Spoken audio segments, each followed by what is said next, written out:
Ano na naman ba problema mo, Lily? Kanina mo pa ako hindi pinapansin eh. Magkasama nga tayo para naman ako mag-isa. Sabihin mo nga sa akin, anong problema mo? At nang mapag-usapan natin? Alam mo naman na nasa kalagitnaan tayo ng tungkulin natin tapos gaganyan ka pa. Problema ko? Hulaan mo. Ay nako, nakakaumay ang ganyang ugali yung mga babae no? Nung nagliligawan, may pasabi-sabi ka pang communication is the key. Tapos ngayon kasal na tayo at ilang taon nang nagsasama. Ayaw mo naman makipag-usap na maayos. Ang problema kasi sa inyo mga lalaki, gusto nyo palagi na lang sinasabi sa inyo kung saan kayo nagkakamali. Hindi nyo ba nalalaman kagad yun sa mga sarili ninyo? Ano ka ba? Lahat ba dapat alam ko kagad? Alam mo naman ang trabaho natin. Masyadong busy at tensyonado. Wala na akong oras para mapansin ang ibang malilit na bagay. Maliit na bagay lang pala sa'yo yon? Ang ano ba kasi yun? Ay naku, bahala ka nga. Tungkol na naman ba ito sa papa mo? Walang kinalaman si Papa rito. Kung walang kinalaman si Major dito, ano? Ayaw mo pa kasing sabihin eh. Kung sinabi mo na kasi kanina pa, di tapos na dapat ang usapan natin. Wow, tapos na dapat. Talagang laging gusto mo agad matapos kapag tayong nag-uusap. Kapag ibang kausap mo parang gusto mo pang umabot ng umaga no? Ang galing mo rin eh. Di lumabas nga ang totoo na babae na naman ang problema mo sa akin. O ngayon alam mo na, masaya ka na. Wala namang namamagitan sa amin ni Rika. Alam mo naman childhood friend ko yun. Kaya talaga close siya sa pamilya ko. Close siya sa pamilya mo samantalang ako? Ay naku, never mind.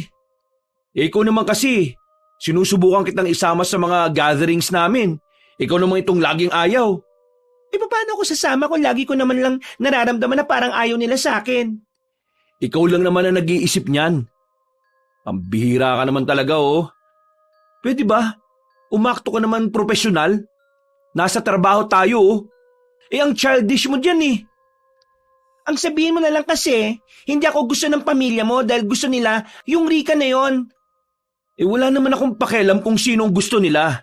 Kasi ang mahalaga, ikaw naman ang gusto ko Ano bang problema mo ha? Oh, sinisigawan mo ako? Ang kulit mo kasi. Paulit-ulit na lang tayo. Hindi talaga tumatatapos hanggat nasa buhay natin yung Rika na yan. Hindi ko na nga pinapansin Ano bang gusto mong gawin ko? Ewan ko sa'yo. Hoy, wag mo ako sinisigawan O bakit? Wag mo ako subukan. O bakit? Anong gusto mo? Normal na sa mag-asawang yon ang magtutuka ng baril. Pero hindi naman nagkakaputukan ng dalawa dahil mahal nila ang isa't isa. Pero para kay Willie na laging nakikita ang ganong eksena, palagi na lamang silang kinakabahan. Lumapit sa kanila si Willie at maamong inawat ang dalawa. Sarento Magdayaw. Baka pwedeng pag-usapan nyo naman to ng maayos. Magkakampi po tayo rito. Ibinaba nila ang kanilang baril. Sabay silang napabuntong hininga. Tumingin sila sa malayo at parang walang balak tingnan ng isa't isa.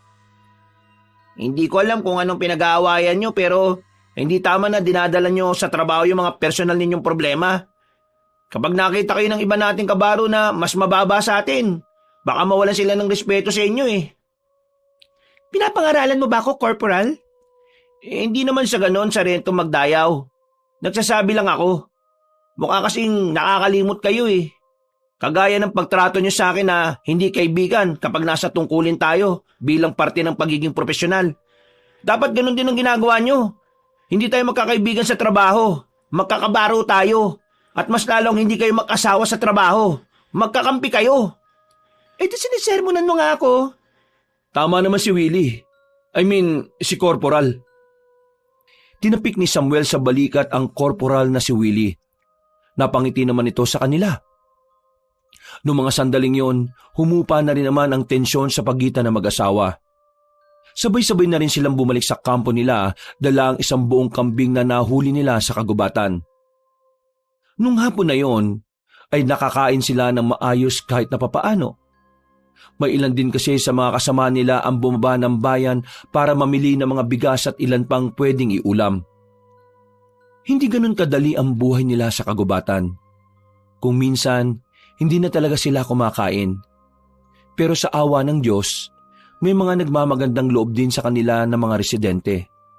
Pinahihiram sila ng pera para makakain sila na maayos. Hugasan niyo yung mga plato na yan pagkatapos natin kumain ha. Malinis na ating babalik yan kay Aling Edna. Si Aling Edna ay ang matandang nagpapairam sa kanila ng gamit. Nasa paanan lang ito ng bundok. Kaunting lakad lang pababa ay nararating na rin nila yon. Malapit lang naman ang matanda sa kanila kaya kapag may kailangan sila, ang matanda ang tumutulong sa kanila.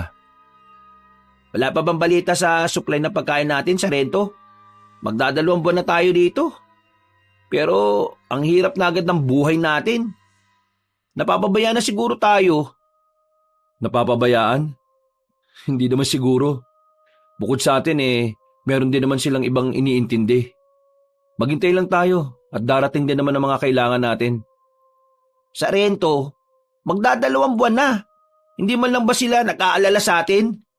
Huling dalaw nila rito, 3 linggo na nakakaraan. Wala na tayong pagkain. Wala na ring tubig.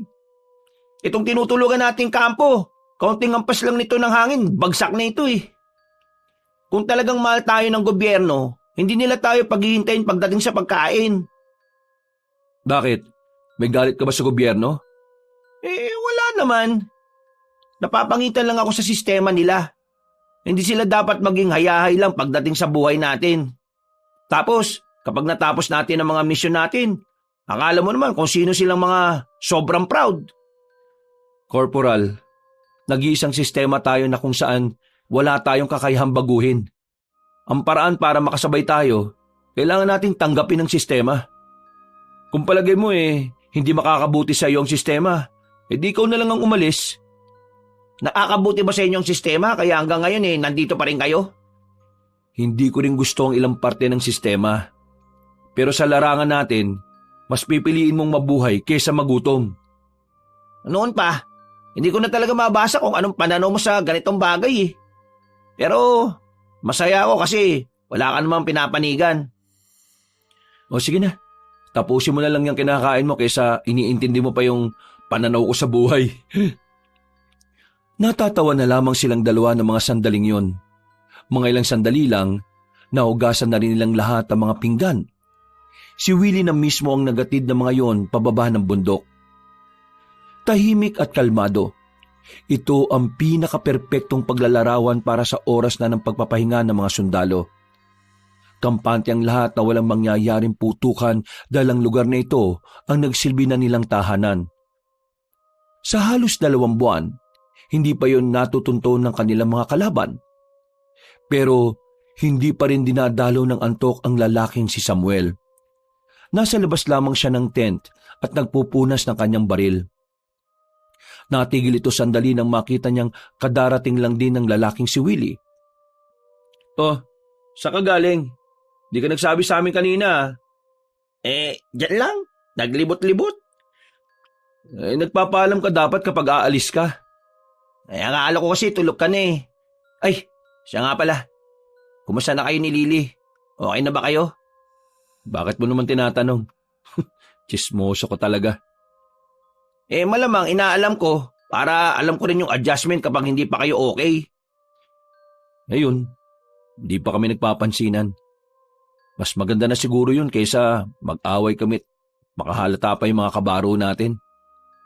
Tama lang na di muna kayo magpansinan para hindi maabala yung tungkulin natin. Pero pagtapos nito, pag-usapan nyo ng maigi yan ha. Oo naman. Ganun naman talaga dapat ang ginagawa ng mga mag-asawa eh. Uy! Putok ng baril yun ah!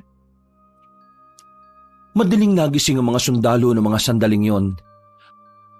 Kanya-kanya silang hawak ng mga baril nila na yakap nila sa pagtulog. Naalarma silang lahat. Mabilis na nawala ang kanilang antok. 2 groups! Sarento magdayaw! Doon kayo sa kabila! Dito kami! Magkita tayo sa gitna for gathering information! Copy, Sarento! Agad-agad silang nagiwalay. Maingat silang bumaba ng bundok. Ilang metro ang distansya mula sa kinaroroonan ng bahay ni Aling Edna, meron silang nadat ng patay na tao. Lalaki, nakasuot ng kulay itim. Nakasubsob ang muka kaya hindi agad nila namukaan. Sarento Alapag, hindi to rebelde. Sibilyan lang to. Kumalat kayo! Hindi ba nakakalayo ang gumawa nito? Bilis! Agad silang nagiwahiwalay sa mga oras na yon. Pero sa kasamaang palad, wala na silang nakitang salarin. Kahit mga bakas ay walang naiwan. Malaking palaisipan para sa kanila ang nangyaring yon. Kaya naman lumapit sila sa bahay ni Aling Edna, total ito ang pinakamalapit. Aling Edna? Aling Edna? May tatanong lang po kami. Nakakabala na yata tayo sa pagtulog. Gising pa yan si Aling Edna. Hindi siya natutulog ng nakabukas ang lampara sa labas. Sarento, ano't naparito kayo sa ganitong oras ng gabi? Pasensya na ho kung nakakaabala kami. Pero may narinig po kasi kaming putok ng baril eh.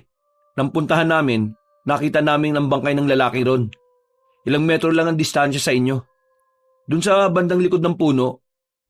Gusto ko lang po sanang itanong kung may nakita kayong tao na pwedeng gumawa nun. Ay nako, pasensya ka na, Sargento. Pero maaga kasi ako nakatulog eh. Nakalimutan ko lang yung lampara kong patayin. Masarap ang tulog ko kaya hindi ko rin napansin yung putok na sinasabi mo. Ganun po ba? Pasensya na po kung naabala pa po namin kayo. Hindi, ayos lang naman. Gusto niyo ba ng kape? Ipagtitimpla ko kayo. Hinawakan pa na matandang babae ang braso ni Samuel. Parang anak na rin kasi ang turing sa kanila na matandang yon sa halos 2 buwan na nilang naroon sila. Hindi na po. Sumaglit lang po kami. Tsaka, para na rin po makapagpahinga na kayo. Kapag meron po kayo napansin na taong kayo nahinala, magsabi po kayo kaagad sa amin. Sige, walang problema, Sargento. O paano? Babalik na ako sa pagtulog, ha? Pumasok na rin ang matandang babae sa bahay. Napapailing na lamang si Samuel. Sargento, anong gagawin natin sa bangkay ng lalaking yun? Ipapa-verify ba natin? Kung ipapa-verify natin, baka abutin pa ng ilang araw. Pagkain nga natin, hindi sila makapag-reply eh. Mabubulok na ang bangkay ng lalaking yon kung hihintay natin sila. Ilibing na lang natin para hindi mamaho. Pero check muna natin ang katawan. Baka may makita tayong marka na makakatulong sa atin para makilala siya. Binalikan na lang nila ang katawan ng lalaki. Pero laking gulat nila sa kanilang nakita. Sargento, bakit naging baboy raw ang isang to? Gulong-gulo ang kanilang utak. Litong-lito kung anong kababalaghan ng nangyari at bakit naging hayop ang bangkay ng tao. Walang makapagsalita. Tameme ang karamihan sa kanila. Nilapitan naman ni Samuel ang baboy ramo. Nakita niyang may tama ito sa ulo. Kagaya ng tama ng unang bangkay ng tao na nakita nila. At ang nakapagtataka pa, yung suot ng lalaki na kulay itim ay nakatapal din sa katawan ng baboy ramo. Isa sa mga kasamahan nila ang nakapagsabing aswang ang lalaking pinatay at bumalik na ito sa pagiging anyong baboy ramo. Pero hindi yun magawang paniwalaan ni Samuel. Ano bang pinagsasabi mong aswang? Mga rebelde kalaban natin at hindi aswang. Isa pa, walang ganun. Nagpapaniwala kayo sa mga ganung bagay pero naging sundalo kayo? Anong kalokohan to? 50-50 rin ang paniniwala ko sa aswang. Pero, Sargento Alapag, paano may papaliwanag ang bagay na ito? Sandali lang tayo nakipag-usap kay Aling Edna pero pagbalik natin ganito na. Sargento, medyo magulo to. Medyo komplikado. Kapag nireport natin to, baka pagtawanan tayo o baka masigawan pa tayo eh. Tingin ko rin, may nangyaring kababalagan dito. Hindi na nagsalita pa si Samuel. Napapaisip na rin kasi siya sa mga sandaling yon. Inutusan na lamang niyang magkukay ang mga kasamahan niya para ilibing ang baboy. Aabot kasi ang amoy sa bahay nila Aling Edna kapag nagsimula na rin itong mamulok. Bumalik sila sa kanilang kampo. Lahat ay nanatiling mulat. Nagbabantay sila sa paligid. Ilang oras pa bago ang umaga, pero hindi na mapalagay ang kanilang kalooban. Sargento, tuloy ba tayo bukas? Oo naman, bakit hindi? Napapaisip pa rin kasi ako ron eh. Ano kaya nangyari doon, no? Ay nako, itold mo na lang ang atensyon mo para bukas. Kasi bukas, pwede tayong mapalaban. Hindi yung kung ano-anong iniisip mo dyan. Siya nga pala. Nakita mo ba si Lily? Nakita ko kaninang lumabas ng tent niya eh. Pero hindi ko napansin kung saan nagpunta. O sige, dito ka muna. Bakit? Saan ka pupunta? Susundan ko si Lily. Siguradong bumalik yun sa crime scene. Nagmamadaling naglakad ang sarhento patungo sa pinaglibingan ng Baboy Ramo. Agad naman niyang naabutan si Lilid noong mga sandaling yon. Meron itong tinututukan ng ilaw sa gilid. Oh, anong ginagawa mo rito? Hindi ako mapakali eh.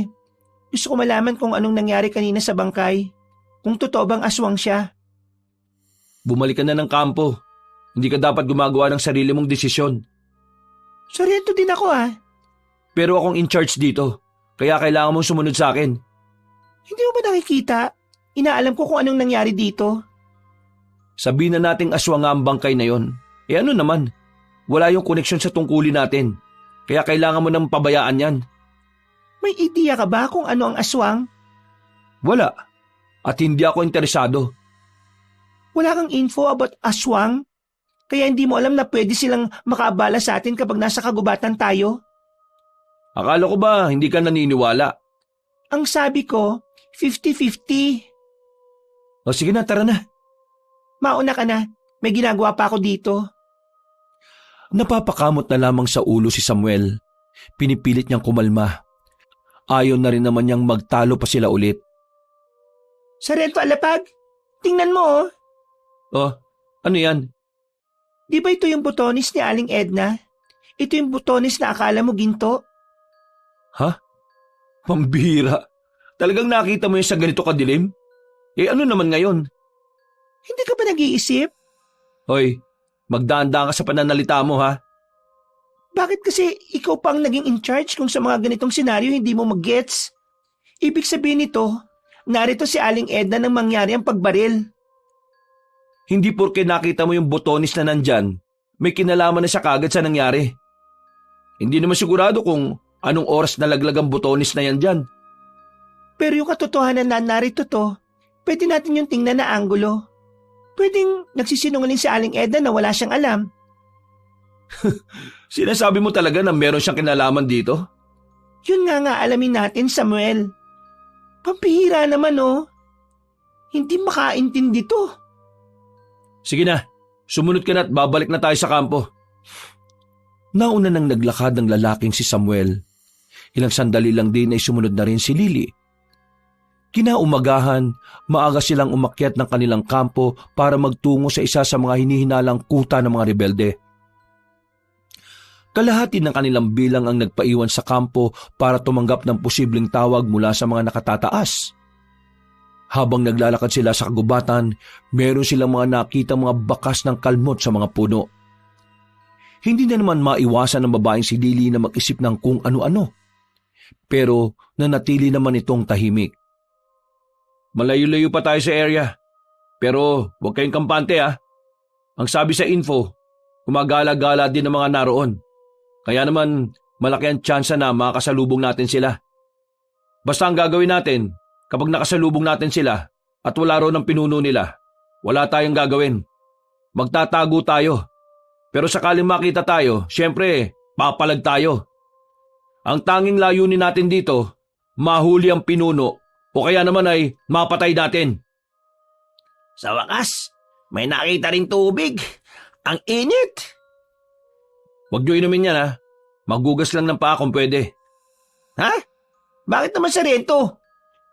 May sabi-sabi na dun sa bandang unahan, hinahaluan ng mga rebelde ng laso ng tubig para kapag inagos dito at nainom ng mga sundalo, patay kagad.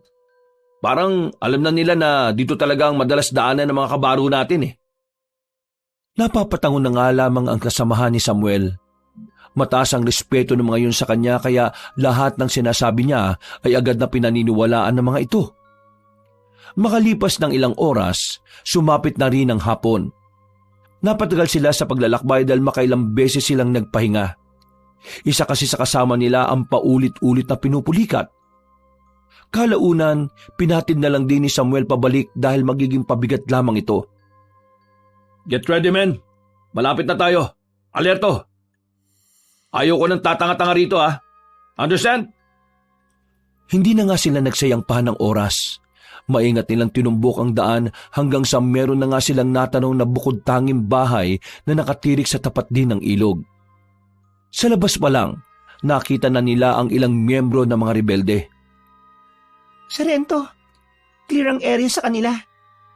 Clear din naman sa kabila, Sarento. Mukhang sila nga lang talaga narito. Ready, men? Approaching tayo. Dumaan sila sa bandang gilid. Nakatutok lang ang kanilang baril sa direksyon ng bahay. Nang ilang metro na lamang ang kanilang distansya, tiningnan na muna nila ang paligid ng bahay kung ilan ang mga naroon. Di hamak na mas marami ang kanilang bilang. Hindi nagtagal. Pressure them! Move! Binigla nila ang mga rebelding nagpapahinga lang. Dahil sa hindi nakapaganda ang mga yon, wala silang nagawa kundi ang magtago. Pero hindi tumigil ang mga tropang sundalo. Nang pumalag na ang mga rebelde ng putok, mas pinaulanan pa nila ng bala ang mga yon. Sarento! Anong ginagawa mo? Tataka sila sa kabila. Dito tayo dumaan. Kahit na hindi yun parte ng kanyang order, sinunod na lamang niya si Lily. Pinagbababaril nila ang mga rebelding nagtangkang makalis at dumaan sa likuran ng bahay. Ilang sandali lang naman, nalagas na rin nila ang mga naroon.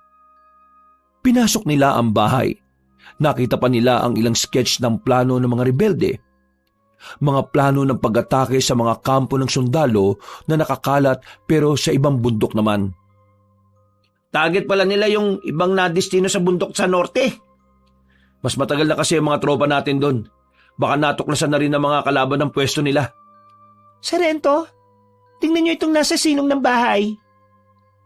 Teka, mga IED yan ah. Mga walang laman yan. Siguro dito nila tinatago yung mga yan para sa paghahanda nila. Kailangan natin itong itapon. Baka magamit pa nila ito sa pag-atake nila sa mga tropa. Men, daan-daan sa paggugot ah. Tingnan nyo maigi kung lahat talaga ng mga yan wala ng laman. Kapag nasiguro na natin, itapon sa ilog, sa malalim na parte.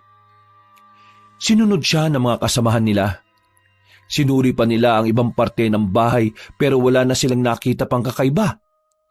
Tanging ang mga naiwang baril na lamang ang naroon. We're clear here. Kailangan na natin bumalik sa atin. Magpadala tayo ng report na meron na tayong nalagas sa mga rebelde. Sa wakas, sa loob ng halos 2 buwan, may nagawa na rin tayo. Hindi pa rito nagtatapos ang lahat. Nagsisimula pa lang tayo. Huwag na muna tayo magdiwang. Itong mga napas lang natin, mga pipitsugin lang to. Wala pa to sa tunay na laban. Tayo na, sibat na tayo. Sa mga susunod na araw, mababawasan tayo kapag lulutang-lutang kayo. Kanina habang nagkakaputukan, nakakita ko ng mga nakatunganga lang Dito sa ganitong trabaho, kung mamamatay ka lang din, mamatay ka na lang din na may pakinabang. Nasasayang ang buwis ng taong bayan sa pinapasahod sa atin kung ganyan kayong tumutunganga lang. Tama si Sarento Magdayaw. Umayos kayo mga bago Alam kong kinakabahan kayo pero isipin nyo na lang na ito rin yung tamang pagkakataon nyo para magkaroon ng promotion pagkatapos. Tandaan nyo, walang sundalong napopromote kung patay na siya. Narinig nyo naman ang sinabi ng 2 veterano natin. Maniwala kayo sa kanila. Mga nakakasama ko yan lagi sa mga ganitong pagkakataon. Kung meron kayong iiduluhin, silang 2 ang pinakamagandang halimbawa. O tara na, kailangan na natin makabalik sa kampo. Kampante at masayang naglalakad pabalik ang mga sundalo. Nagagawa pa nilang magkwentuhan. Sa sobrang relax, nagagawa pa nilang sumipol-sipol. Wala naman na sana silang problema ng mga sandaling yon. Ang kaso nga lang, nakita na lamang nilang hindi na naglalakad ang isa nilang kasama. Putlang-putla ito. Kinakabahan. Takot na takot dahil hindi yun sanay sa mga ganong klase ng pagkakataon. Bukod kasi sa baguhan, hindi rin ginusto ng lalaking yon na maging sundalo. Private Magalano, alam mong tinatayo-tayo mo dyan. Sumunod ka na rito! Hindi makapagsalita ang kasamahan nila. Mga ilang sandali lang, napansin nilang nakatingin ito sa kaliwang paan nito. Sarento, nakaapak siya ng landmine. Oh, walang lalapit sa kanya. Baka meron pang ibang nakatanim dito. Pambira naman kasi Magalano. Dito yung daan natin eh. Bakit kasi diyan ka dumaan? Private Magalano, kumalma ka lang ha. Lalapitan kita. Tatanggalin natin ang pabo dyan nang hindi ka nasasabugan. Napapailing na lamang ang kasamahan nilang si Magalano. Akmang lalapit na sana si Samuel nang senyesan siya nitong tumigil. Ayon sa lalaki, mas marami pang nakatanim na bomba sa palibot nito. Pero wala silang ideya kung saan banda. Kaya isang malaking sugal kung lalapitan niya yon. Kaya naman, tumigil na muna ang lalaki at nag-isip ng magiging paraan. Pero inabot na sila ng gabi sa kagubatan. Hindi pa rin nila maalaman kung papaano nila maililigtas ang kanilang kasama. Sarento, hindi tayo pwede magtagal dito. Baka maabutan na naman tayo ng ibang rebelde. Malapit ito sa kuta nila na nilagas natin.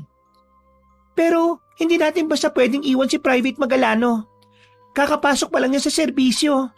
Hindi pwedeng ngayon agad matapos na ang kapalaran niya.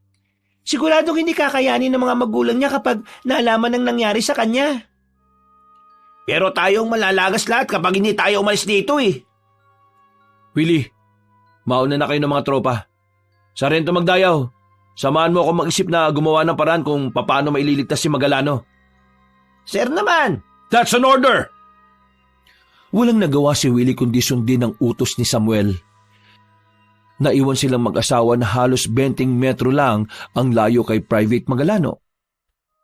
Kung sana pinayagan ako ni Papa na makapag-request ng landmine detector nung nakaraan, hindi sana magiging mahirap to eh. Hindi kasi nila iniisip ang posibleng gawin din to ng mga rebelde. Kahit kailan talaga, palpak ang ibang mas mataas sa atin eh. Hindi natin pwedeng pasubugin ng ibang bomba. Baka naman matrigger na sumabog din ng iba. Ay nako, nakakainis. Di ko inaasahan na mangyayari to. Napalingon sila kay Private Magalano. Bigla na lamang yung nagsalita sa kanila. Yun na pala ang huling beses na maririnig nila ito. Sir, it's an honor to work with you. Sarento Alapag at Sarento Magdayaw. Salute! Hoy, kung ano man ang iniisip mo, huwag mong gawin yan. Magagawa pa natin to ng paraan. Napayuko na lamang si Samuel. Sanay siya na mawala ng mga kasama dahil naranasan na niya yon ng ilang ulit. Pero kakaiba ang senaryong yon. Hindi niya inakala na maapektuhan ang sistema niya dahil sa pagkawala ng isang nagsisimulang sundalo. Ikinalungkot naman yon ni Samuel. Si Private Magalano kasi ang isa sa mga nakakausap niya sa mga bago. Pero iniisip na lamang niya na yun na talaga ang kapalaran ng binata. Pinili niya Magalano na isakripisyo ang sarili kaysa maabutan ng mas maraming rebelde ang mga kasamahan nito. Ang malakas na pagsabog na yon ay maaaring makapukaw ng atensyon ng mga kalaban. Kaya naman agad na rin silang umalis at nagmamadaling nilisan ng lugar na yon. Nang makauwi sila, nag-alay na lamang sila ng dasal para sa kasamahan nilang maagang nawala. Lahat ay nagluksa. Hinayaan na lang din ni Samuel na umiyak ang mga kapwa bago ni Magalano. Maging isang aral sa atin ang nangyari sa tropa natin. Alam ko na nakakabigla. Nakakalungkot dahil sa ganung paraan siya namatay. Pero iisipin nyo rin na ang mga desisyon na ginagawa natin ay maaaring makapahamak sa sarili natin. Hindi ko sinisisi si Magalano kung bakit siya nawala sa atin. Pero ang ginawa niya isang halimbawa ng hindi pagsunod sa mga utos. Kaya sa ibang daan siya naglakad at nakaapak ng landmine. Ganun pa man, nakita natin ang ginawa niyang sakripisyo. Sa halip na magtagal tayo ron para hintayin siya at malagi sa panganib sakaling maabutan tayo ng mga kalaban, mas pinili na lang niyang masabugan kaysa tayong mapahamak. Kaya naman, wag natin sasayangin ang ginawa ni Private Magalano. Sa mga bago, itong lagi niyong tatandaan. Wag na wag kayong gagawa ng sariling desisyon kung ayaw niyong mawala na maaga. Sumang-ayon ang mga kasamahan nila. Maya-maya pa, kalmado na rin ang kalooban ng mga baguhan. Ang mga veterano naman ay nagsisimula na rin maganda para sa kanilang hapunan. Samantala, habang abala ang lahat, nawawala naman sa paningin ni Samuel ang kanyang asawa na si Lily. Tinanong niya yon kay Willie pero hindi rin naman nakita ng lalaki. Naglakad siya pababa ng bundok sa direksyon kung saan papunta kina Aling Edna. Maya-maya lang ay nakita niya si Lily na nasa tapat ng bahay na matanda. Agad niya itong nilapitan. Ano na naman bang ginagawa mo rito? Hindi ka na naman nagpaalam. Malakas talaga ang kutob ko na merong kinalaman si Aling Edna dun sa bangkay ng lalaki nakita natin. Bakit? Nagmagic ba si Aling Edna kaya naging baboy mo yung bangkay? Hindi ako nakikipagbiruan sa iyo Umalis ka na nga lang. Ilang beses ko bang sasabihin sa'yo na ako ang in charge sa misyon na ito? Kaya matuto kang sumunod sa order ko. Hindi tayo mag-asawa dito. Magkabaro tayong dalawa. Sinong asawa mo? Si Rika? Di sige. Ay, Diyos ko naman. Isip bata talaga Umalis ka na nga muna. Nakakabala ka sa ginagawa ko Ano ba kasing ginagawa mo? Wala naman si Aling Edna dyan. Naghahanap ako ng ebidensya na may ugnayan siya sa pagpatay dun sa hinihinala nating aswang. Alam mo, dahil sa ginagawa mo, mapapasama mo ang loob ng matanda Tara na! Ang kulit mo naman, mauna ka na nga. Sergeant Magdayaw! Ay naku, epal talaga. Sige na. Napapailing na lamang na naglakad si Lily paalis. Bumuntong hininga na lamang si Samuel noong mga sandaling yon. Sumasakit na ang ulo niya sa asawa niya. Naiinis siya sa biyenan niya na major din nila. Kung di sana kasi isinama si Lily sa misyon, mas makakagalaw sana siya na mas maayos. Bumalik na lamang siya sa kanilang kampo. Makalipas ang ilang oras, naganda na rin sila para sa kanilang pagpapahinga. Kagaya ng nakakagawian ni Samuel, hindi muna siya matutulog. Lilinisin na muna niya ang mga baril niya. Oh, Corporal, bakit gising ka pa? Walang iya mga kasama ko Ang lalakas sumilik. Pwede ba ako dito, pre? Anong pre? Ayusin mo tawag mo sa akin Nasa trabaho tayo. Baka mamaya may magsumbong at sabihin na tropa-tropa tayo rito. Ay, sige Sarento. Pahiga ako sa papag mo Umiga ka, bahala ka. Sarento, nakausap ko kanina si Sarento Magdayaw Hindi pa rin matahimik yung kaluluwa niya tungkol dun sa bangkay ng lalaki na naging baboy mo Oo, kinausap ko nga rin kanina. Ang kulit kasi. Si Aling Edna pa rin yung iniisip niyang pumatay dun sa misteryosong lalaki. Sarento, huwag ka magagalit Pero pareho kasi kami ng iniisip ni Sarento Magdayaw Na alin? Na yung bangkay na nakita natin, aswang. Ganun na ganun kasi yung pagkakaalala ko sa kwento ng lolo ko Ang mga aswang, minsan daw kapag namamatay, nagaan yung hayop na. Kumbaga, paraan yun ng mga aswang para hindi malaman ang pagkakakilanlan nila. Alam mo, kapag totoo nga yung mga aswang na yan, ipapaputol ko tong kaliwang braso ko. Sabi mo yan Natatawa na lamang silang dalawa ng mga sandaling yon. Nang magtabi na sila sa higaan, muli silang nakarinig ng malalakas na putok sa hindi kalayuan. 3 putok ang umalingaw-ngaw. Kaya naman halos lahat na naman sila ay napabangon. Kanya-kanyang dampot ng baril. At kahit hindi pa nakakapagdamit ang iba, nagmamadali na silang lumawas. Clear the area! Sarento, tingin ko galing yung 3 putok malapit sa bahay ni Aling Edna. Ganun kalakas yung putok na narinig natin noong una Mabilis silang nagtungo roon. Pagdating nila, nakita nila si Aling Edna na nasa tapat na ng bahay. Mukhang hindi ito kinakabahan. Pero nang makalapit sila ay bigla itong nagtanong. Sarento, kayo ba yung nagpaputok? Hindi po. Kami nga po. Kaya nga po kami nagpunta rito Kasi sa bandang to na naman namin narinig yung putok. Wala po ba kayong nakitang tao? Patulog na sana ako nang marinig ko yung 3 putok na yon. Ganun po ba? O sige, maglilibot muna kami sa area. Men, let's go! Palis na sana si Samuel na makaamoy siya mula kay Aling Edna na parang amoy pulbura. Hindi niya sigurado kung anong pulbura yon kaya hindi na muna niya binigyang pansin. Makalipas ang halos 5 minuto, ang tangi na lamang nakita ay ang mga bakas ng dugo sa mga katawan ng puno, mga tulo ng dugo sa halamanan. Sariwa pa ang dugo.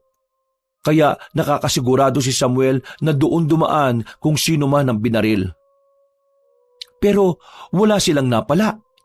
Hindi na nila yon pinaglaanan pa ng oras at bumalik na lang sa kampo. Pero sa mga sandaling yon, napapaisip na rin si Samuel. Para bang unti-unti na niyang nararamdaman na may kababalagan nga talagang nangyayari doon. Nakita mo ba si Sarento magdayaw? Hindi ko napansin, Sarento. Baka nasa tent nila. Wala rin dun eh. Kanina pa wala yon. Pinag-aalala na naman ako. Ay nako, nakakabwisit. Kung pabalikin mo na lang si Sarento magdayaw. Di yari naman ako kay Major magdayaw. Gustong-gusto pa naman nun na sa akin sumama yung anak niya. Sir, ayun na pala si Sarento magdayaw oh. Agad-agad nilapitan ni Samuel ang kanyang asawa at dinala sa gilid kung saan walang nakakarinig sa kanila. May halo ng inis ang laman ng kanyang tinig. Ano bang ginagawa mo? Bakit ka umaalis mag-isa? Pwede ba? Kung hindi mo ako kayang igalang bilang asawa mo, igalang mo na lang ang trabaho ko. Alis ka ng alis eh. May narinig na naman kaming putok ng baril. 3. Pero ikaw, nasan ka? Nakita ko. Ha? Totoong aswang yon. Nakita ko. Ay naku, tumigil ka na nga sa kakaaswang mo. Nakakairita ka ni. Totoo naman kasi. Nakita ko yung lalaki may pakpak. Tumakbo sa gubat. Duguan siya. May bumaril sa kanya. Pero hindi ko nakita. Aswang yon. Yung binabaril ng misteryosong namamaril. Aswang yon. Bukas na bukas, ako na mismong kakausap sa tatay mo. At sasabihin kong nababaliw ka na rin para pauwiin ka na. Masyado mo nang inaabala ang utak ko eh. Para sa mga walang kabuluhan mong pinagsasabi. Pakinggan mo muna kasi ako. Hindi na!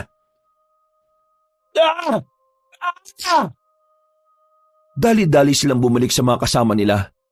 Nanlalaki ang mga mata nilang dalawa nang abutan ng isa sa mga kasama nila na tapyas na ang bandang leeg. Sumisirit ang dugo nito. Hindi na rin makapagsalita. Oh, ano nangyari dyan? Nagpaalam lang ito na iihi kanina. Bigla na lang bumalik na ganyan eh. Inasikaso nila ang lalaki pero kalaunan din nalugutan na rin ito ng hininga. Isa pa naman yon sa mga kasabayan ni Samuel nung nagsisimula pa lamang siya sa pagiging sundalo. Dahil sa pagkamatay ng kanilang kasamahan sa mismong kampo nila, naalarma na ang babaeng si Lily.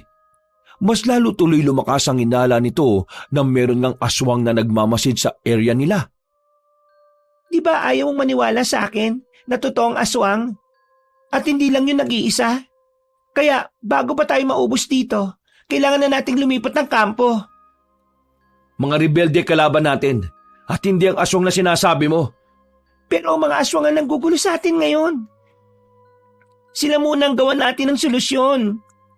Sarento, tingin ko tama si Sarento magdayaw. Kasi kung titingnan natin ng maigi, kakaiba yung pagkakatapya sa leg ni Corporal Teves eh. Parang may kumagat talaga na nilalang. Oh, isa ka pa. Kaya nagiging buwang tong asawa ko eh. Kasi suportado mo rin eh. Pre, hindi naman kasi kabuangan ito. Paghahanda din tong sinasabi namin. Kasi kung tayo nang guguloy ng mga aswang na yan, di malabong malagas din tayo dito paunti-unti. Kailan ka ba maniniwala na may aswang talaga? Kapag marami nang namatay sa atin? Iharap niyo sa akin ang aswang at saka ako maniniwala. Pero hanggat wala kayong may pakita, hindi tayo makukumbinsi. Yung unang bangkay ng lalaki, yun na nga pinakamatibay na ebidensya eh. Ayaw mo lang talagang tanggapin. Hindi na nagsalita pa si Samuel. Ayaw na niyang patulan ng sinasabi ng dalawa. Dahil hindi niya matanggap sa sarili niya na nagkakaroon na rin siya ng interes sa mga aswang. Kinabukasan ng umaga, nakaabot kay Aling Edna ang nangyari sa kasamahan nila. Nagpaabot ito ng kandila. Sandali ring dinasala na matanda ang pinaglibingan ng kasama nila. Kung kailan may lakad tayo ng gabi, saka pa umulan ngayong hapon. Timing din talaga tong panahon na to eh. Ano ba balita sa report? May response na ba? Wala pa, Sargento. Pero baka mamaya meron na siguro kapag nagkaroon na ulit ng signal. Lakas ng ulan eh. Wala muna tayong operasyon. Delikado nang dadaanan natin. Baka maging advantage pa ng mga kalaban natin ng ulan. Pre, yung asawa mo, nakita ko na naman lumabas. Ay nako, wisit naman talaga oh. Ang kulit-kulit talaga eh. Mukhang hindi siya titigil hanggat hindi niya napapatunayan na may kinalaman si Aling Edna doon sa unang bangkay. Uy, sandali! Saan ka na naman pupunta? Ang lakas ng ulan! Uy, Sargento! Pupuntahan ko siya.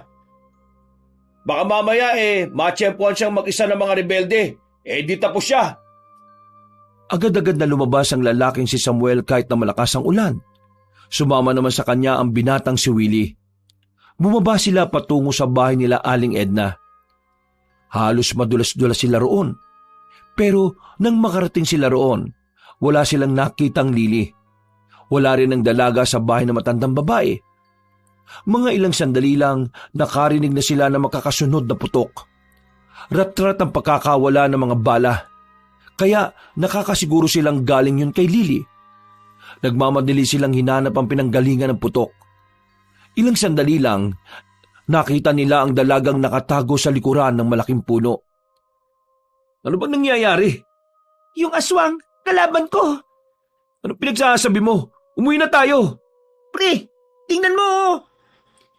Itinutok ni Willie ang flashlight na daladala nila. Nakita na lamang nila ang isang nilalang na nakatungtong sa sanga ng puno. Mahaba ang pangil nito. Ganon din ang mga kuko. Nang pagbabarilin niyo ni Samuel, bigla na lamang itong umalis. Tumalon-talon palipat-lipat sa ibang puno. Nawindang si Samuel. Natulala siya. Hindi pa siya matatauhan kung hindi magsasalita si Lily. O ano, naniniwala ka na ba ngayon? Nang makabalik na sa tent sila Sargento Lapag, hindi pa rin makapagsalita ang lalaki. Para kasi itong sinampal ng katotohanan. Hindi nito inakala na sa puntong yon, ang asawa naman niyang si Lily ang nasa tama. Ano gagawin natin ngayon? Tuloy ang misyon natin. Wala ba tayong gagawin laban dyan sa mga aswang na yan? Tinatarget nila ang mga sundalo, Samuel. Wala ka bang gagawin? Pwede bang manahimik na muna kayo? Nag-iisip ako na maigi. Umayos ng pagkakaupo ang lalaking si Samuel.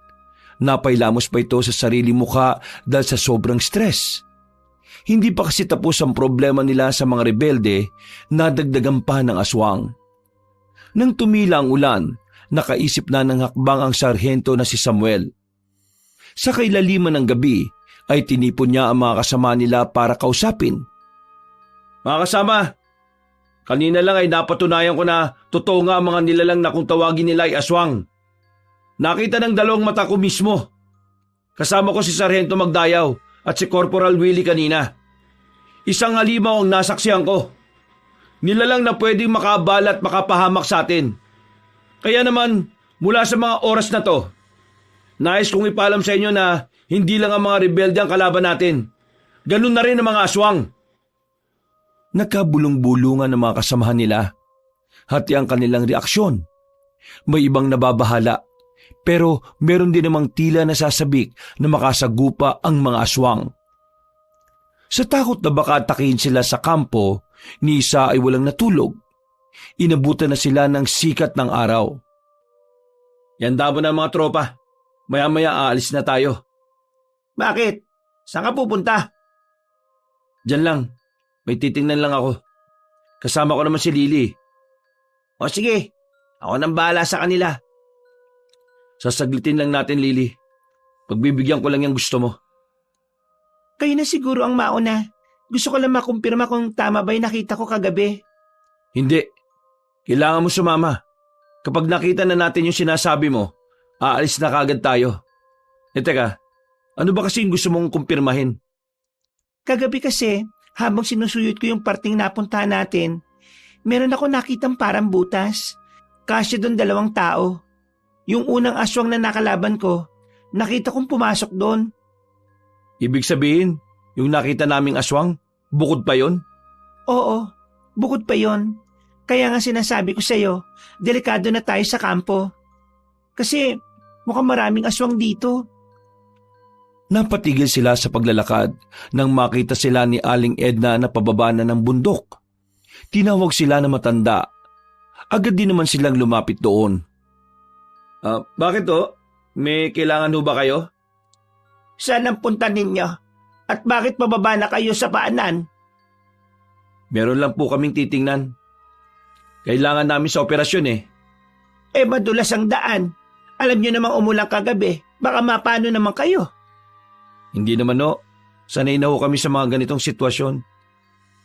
Sige ho. Mauna na ho kami. Sandali. Bakit ho? May sasabihin pa ho ba kayo? Nagmamadali kasi kami. Ano kasi, Napansin nilang tila tensyonado na ang matandang babae. Parang may nais itong sabihin ngunit nagdadalawang isip ito. Pero kalaunan lang din, napaamin na ito sa kanila. Huwag kayong bababa sa paanan ng bundok. Bakit to? Ano bang meron doon? Basta, sundin niyo lang ako. Kailangan po namin ng info para sa kaligtasan din ng mga kasama po namin. Kung ano po yung nalalaman nyo, pwede nyo pong sabihin.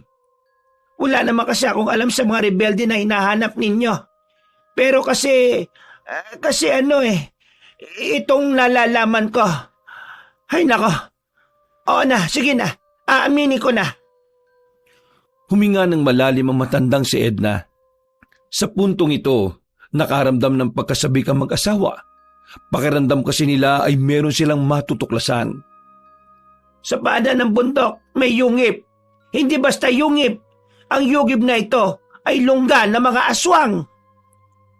Sa hindi malamang dahilan, nararamdaman na lamang ni Samuel ang pagtindigan ng kanyang mga balahibo. Sa buong buhay niya, yun ang unang pagkakataon na nakaramdam siya ng matinding kilabot. Parang mas kinilabutan pa siya roon kaysa sa mga barila na kinasangkutan niya. Sinasabi ko na nga ba at may alam mo kayo, Aling Edna. Ikaw din po ba yung bumalil sa lalaking namatay nung una? Pati na rin yung nagpaputok ng 3 beses? Oo, ako nga. Ginagawa ko yung para pigilan silang makalapit sa kampo ninyo. Kung gano'n naman pala ang dahilan nyo, bakit hindi nyo sinasabi sa amin? Kasi nga, natatakot ako na baka maginala kayong kasama ko ng mga rebelde kasi may baril ako. Ang baril kasi na yun nakuha ko lang naman sa gubat. Naisip ko na gamitin para kapag may mga aswang, may protection ako. Hinawakan ng matanda ang kanilang kamay. Nababahala ang mukha nitong nagsalita. Namatay ang mga anak at asawa ko nang dahil sa aswang noong nakaraang taon. Kaya hindi ko na kayang may mabiktima pa sila ng mga taong mahalaga sa akin. Huwag po kayo mag-alala. Wala pong mangyayari sa aming masama. Kailangan po namin itong gawin para din sa kaligtasan nating lahat. Magtiwala lang po kayo sa amin. Kailangan na po namin bumaba. Diyos ko, gabayan sana kayo ng Panginoon. Tumangon na lamang ang mag-asawa. Nagmamadali silang bumaba sa paanan ng bundok. Nang makarating sila roon, nakita agad nila ang butas na hinihinala nilang may mga aswang sa ilalim. Tigas ang katapat nito para maglabasan sila. Hindi, papasok ako. Hindi pwede. Narinig mo naman yung sinabi ni Aling Edna, di ba? Huwag mo na akong pigilan. Kailangan natin mapuksa ang mga aswang na yan bago pa nila tayo unahan. Pambihira naman talagang buhay to. Oo na, sige na. Sasamahan na kita. Hindi kayang iwan ni Samuel ang kanyang asawa, kaya naman sabay silang bumaba roon. Agad nilang ginamit ang daladala nilang flashlight. Medyo maluwag ang tila tunnel sa baba. Nagagawa nilang makatayo ng diretsyo para talaga itong pasilyo na kasing lapad ng pasilyo ng mga ospital. Bawat hakbang nila ay maingat. Iniiwasan nilang hindi makalika ng kahit na anong ingay. Sa halos 5 minuto na nilang paglalakad, napapalayo na rin sila sa kanilang dinaraanan. Masyado na tayong lumalalim. Mukhang kailangan na natin bumalik, Lily. Hindi. Kailangan natin patayin ang mga aswang na narito. Napakadelikado ng gagawin natin. Wala tayong info kung anong meron sa pinakadulo nito, Lily. Makinig ka naman sa akin. Labas ito sa operation natin kaya sa oras na ito, hindi ka mataas sa akin. Mag-asawa tayo ngayon. Diyos ko naman, oh. Palagi na lang bang tama lagi ang mga babae? Pinagpatuloy nila ang paglalakad kung saan-saan itinutok na mag-asawa ang dulo ng baril. Hanggang sa ilang sandali lang, agad na hinila ni Samuel ang kanyang asawa papasok sa isang silid. Pagsilip nila, mayroong mga paparating. 4 na lalaki. Puro payat. May daladalang malalaking gasera. Malakas ang kutob ko na mga aswang ang mga yon. Kung aswang nga ang mga yon, ibig sabihin lang nito, mas marami pa dun sa dulo. Kaya nga pupunta tayo sa dulo para malaman natin eh. Hindi mo ba alam na katangahan tong gagawin natin? Bakit? Natatakot ka ba? Hindi ako natatakot. Nag-iisip lang ako ng praktikal. Hindi unlimited tong bala natin, Lily. Kapag naubos to, rektang panaw tayo. Kaya nga, mas maiging umalis muna tayo at tawagin natin ang mga kasama natin. Huminga ng malalim ang babae. Napagtanto nga nitong tama ang kanyang asawa. Aalis na sana sila pero bigla nilang nakasalubong ang 4 na lalaki.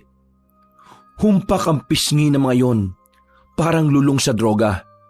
Pero nung oras na yon, alam nilang hindi adik ang nasa harapan nila, kundi mga aswang na maaari din nilang ikamatay. Mauna ka! Bilisan mo! Niratrat nila ng bala ang 4 na lalaki. Napuruhan ng 2, habang ang 2 aswang naman ay gumagapang patungo sa isang silid. Nakapagtago pa nga ang mga yon. Habang umaatras sila, ay hindi nila binitiwan ang gatilyo ng kanilang baril. Bilisan mo, Samuel! Mauna ka na! Bilisan mo! Ang kulit mo! That's an order! That's an order mo mukha mo! Bakit ba ang tigas ng bumbunan mo? Naglabas na ng tear gas ang lalaking si Samuel. Kahit na alam niyang may posibilidad na maapektuhan din sila, isinugal na rin niya ang sandaling yun. Mabilis niyang inihagis ang tear gas at saka tumakbo palapit sa asawa. Hinawakan niya si Lily sa kamay at saka sila tumakbo paalis. Ang kaso nga lang, lumubog ang paa ni Samuel sa putik. Umabot yun hanggang tuhod. Nahihirapan siyang hugutin yon, kaya naman tinulak na ni Samuel ang asawa. Malapit na rin kasi sila sa lagusan paakyat. Sige na! Mauna ka na! Puro ka mauna! Huwag kang bida-bida! Sabay tayong lalabas! Abisuhan mo silang sumunod dito! Sige na! Hindi ka pwede! Ano ka ba? Kailangan mo makaligtas! Sige na! Kahit na ngayon lang, makinig ka naman sa pakiusap ko! Napapailing na lamang si Lily nang umakyat na ito sa lubid. Naiwang mag-isa si Samuel habang pilit na inaangat ang isang binti. Literal na parang nasa hukay ang kanyang kabilang paa. Maya-maya pa, mas narinig niya ang mga aswang na parabang patungo na sa kinaroroonan niya. Niratrat niya ulit ng bala ang mga yon. Habang tumatagal, nararamdaman niyang parami na ng parami ang mga aswang. Unti-unti na rin niyang nasisilip na ang katotohanang hindi na nga siya magtatagal. Hindi na rin masama. Ang malaga, nakaligtas si Lily. Naubusan na ng bala si Samuel. Tuluyan na siyang nawala ng pag-asa. Sobrang lagkit pa ng lupa na nasa binti niya kaya hindi niya pa rin mahugot. Nakita na lamang niya na papalapit na ang mga aswang sa kinalalagyan niya. Buti na lamang biglang dumating si Aling Edna. Meron itong binatong garapon. May lamang katas ng bawang. Nang mabasag yon ay umalingasaw ang nakakasulasok na amoy. Dahilan para tumigil ang mga aswang at hindi na lumapit sa kanya. Aling Edna! Bakit sumunod ka pa? Paano hindi ako susunod?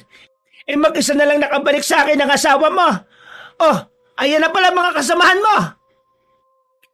Pinagbababaril nila Willie ang mga aswang sa tila tunnel na yon.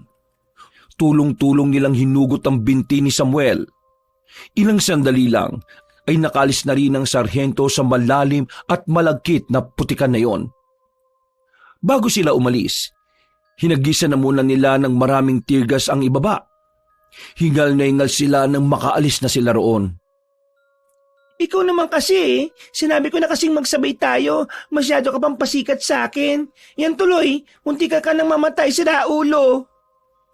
Nagulat ang iba nilang kasamaan na gano'n ang pananalita ni Lily sa kanilang ginagalang na sarhento. Wala kasing kaalam-alam ang mga yon na mag-asawa silang dalawa. Huwag kayo mag-alala. Hindi sila lalabas sa lungga nila sa oras na alas 6 ng umaga hanggang alas 4. Bulag sila sa mga ganong oras dahil sa liwanag ng araw. Sigurado po ba kayo sa sinasabi nyo? Oo. Matagal na ako dito at matagal ko na rin napag-aralan ng mga aswang na yon. Ang sabi-sabi, bulag ang mga aswang na yon dahil sa isang sumpa. Maraming salamat sa tulong po ninyo pero kailangan na nating lisanin ng lugar na ito. Kailangan na nating lumipat ng kampo. Pagsapit ng gabi, siguradong lalabas sila para gumante. Siguradong magiging garapal na sila para makakain. Paano itong si Aling Edna? Huwag niyo akong intindihin. Matagal na ako sa bahay ko kahit na mag-isa lang ako. Ilang beses na rin naman akong nakakita ng aswang pero wala namang nangyayari sa akin. Malapit lang po ang bahay niyo sa mga yungib nila. Kahit na anong oras kayang-kaya kanilang kunin. Ibang sitwasyon ngayon. Nakita nilang may ginawa ka sa kanila kaya hindi ka makakaligtas sa pagiganti nila. Tama si Sarento Magdayaw. Sumama na lang po kayo sa amin. Ipapatid na muna kita sa bayan. Makakasama mo ang ilan pang mga kabaro doon. May kampo din kasi kami doon eh. Huwag ka mag-alala. Ligtas ka ron. Isasabay na rin namin ang report tungkol sa mga nangyayari. Sige, ikaw nang bahala kay Aling Edna ha. Alam niyo, sobrang dami kong alaala sa bahay ko. Naroon ang alaala ng mga anak at ang asawa ko. Pero mukhang kailangan ko na nga talagang umusad. Oo, kailangan nyo mabuhay. Kailangan nyo magpatuloy. Matapos ang usapang yon, ay nilisan na rin nila ang lugar na yon.